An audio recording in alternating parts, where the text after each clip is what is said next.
महाराष्ट्र का एक छोटा सा गांव जहां एक ऐसी कहानी छुपी है जो सच में रोंगटे खड़े कर देती है। ये कहानी है तुम्बाड़ की, एक ऐसी जगह जहां लालच और डर दोनों एक साथ सांस लेते हैं।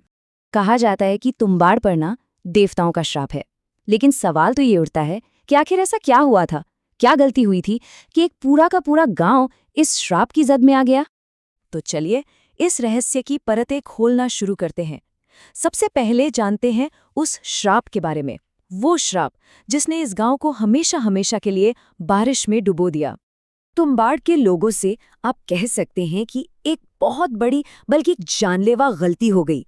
उन्होंने एक ऐसे देवता की पूजा शुरू कर दी जिसे भुला दिया गया था, और बस यही एक गलती उन पर देवताओं का गुस्सा और कभी ना खत्म होने वाली बारिश का कहर बनकर टूट पड़ी।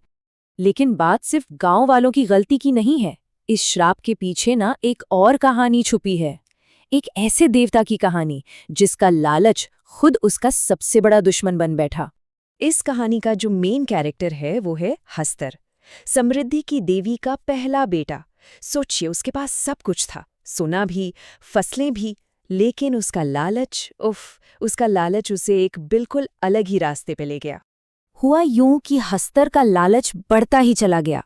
पहले तो उसने अपनी माँ का सारा सोना ले लिया। जब उससे भी मन नहीं भरा तो उसकी नज़र फसलों पर पड़ी। अब ये लालच बाकी देवताओं को बिल्कुल बर्दाश्त नहीं हुआ और उन्होंने मिलकर हस्तर को कह सकते हैं कि लगभग खत्म ही कर दिया था। पर माँ तो माँ होती है। उसकी माँ ने उसे बचाया, लेकिन एक शर्त रखी। शर्त ये थी कि उसे हमेशा के लिए भुला दिया जाएगा, कोई उसका नाम तक नहीं लेगा। मगर तुम्बाड़ के लोगों ने इसी शर्त को तोड़ दिया। उन्होंने हस्तर की पूजा की और बदले में क्या मिला? एक ऐसा खजाना जो असल में कई लोगों के लिए मौत का सामान बन गया।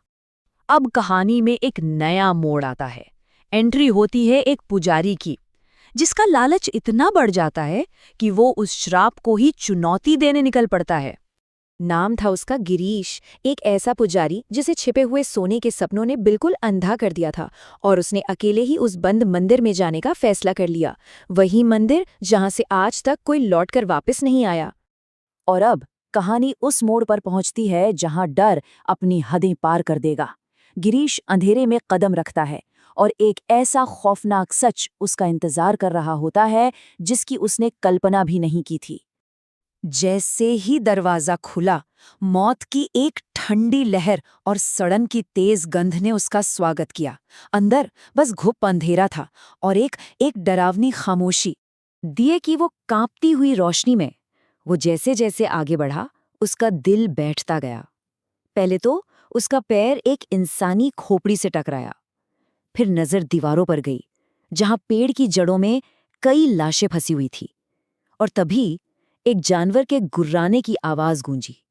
उसने कोने में जो देखा ना, वो किसी भी बुरे से बुरे सपने से ज्यादा भयानक था। दहशत के मारे गिरीश के हाथ पैर कांपने लगे और वो लड़खड़ाकर गिर पड़ा। बस उस जीव का ध्यान उसकी तरफ चला गया और उसने गिरीश पर हमला कर दिया। वो उसे घसीटता हुआ सीधा हस्तर की मूर्ति के सामने ले गया। और जरा सोचिए, वहां मौत के मुंह में फंसे होने के बाद भी गिरीश की आंखों में लालच की चमक दौड़ गई। क्यों?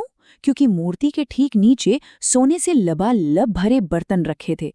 सिक्के बर्तनों से बाहर गिर रहे थे।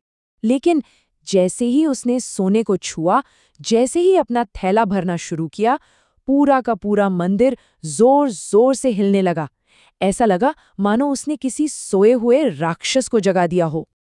और फिर उसने जो देखा, अंधेरे में से सैकड़ों आंखें उसे घूर रही थी।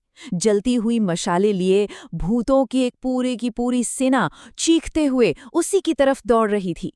बस उसी पल लालच पर जिंदगी बचाने का डर हावी हो गया।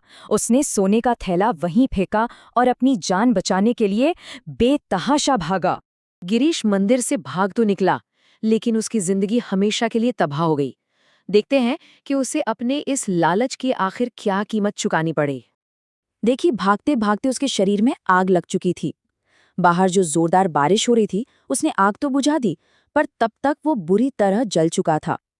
गांव वालों ने उसे शापित मानकर गांव से निकाल दिया। यहाँ तक कि उसके अपने बीवी बच्चों ने भी उसे छोड़ दिया, और उसकी बाकी की जिंदगी उसी मंदिर के दरवाजे पर एक भिखारी बनकर गुजरी।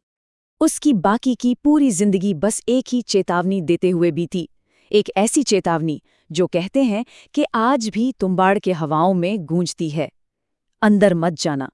तो सवाल यही है कि क्या ये सिर्फ एक पागल जले हुए आदमी की चेतावनी थी, या फिर तुम्बाड़ का वो श्राप आज भी उस मंदिर के अंधेरे में किसी नए लालची शिकार का इंतजार कर रहा है?